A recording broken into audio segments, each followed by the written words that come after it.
Samantala, nananatili din ang malaking suporta ng mga batang Bangsamoro sa usaping pangkapayapaan sa Mindanao. Ayon sa mga ito, silang higit na nakakabatid sa mga hirap na dulot ng kaguluhan sa kanilang lugar. Ang kanilang kwento alamin natin sa ulat na aming kasama si Sweden Velado. Mga may nagsasabi na naririnig namin na nagde-decision sila ng all-out war agad-agad, parang mahirap sa amin tanggapin yon. Kasi hindi kasi nila na-experience kung paano maging biktima ng giyera. Marahil ay sila na nga, ang mga kabataang tubong Mindanao ang nakakaalam ng tunay na sentimiento ng ating mga kababayan mula sa dulong bahagi ng Pilipinas. Sila rin ang nakadarama ng totoong damdamin ng kapwa nila, Bangsamoro.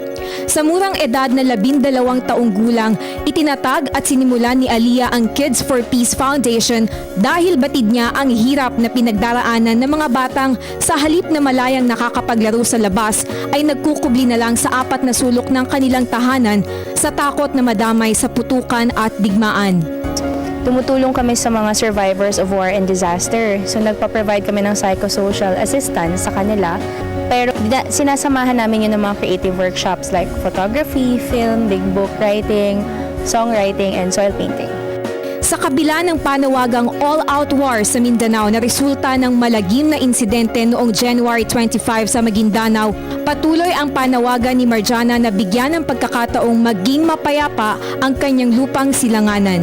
Bigyan natin ng pagkakataon na maituloy naman yung peace process sa Mindanao kasi para naman to sa lahat para sa peace ng entire Philippines. Ako po si Marjana Imran, isang Bangsamoro at ako po ay para sa kapayapaan.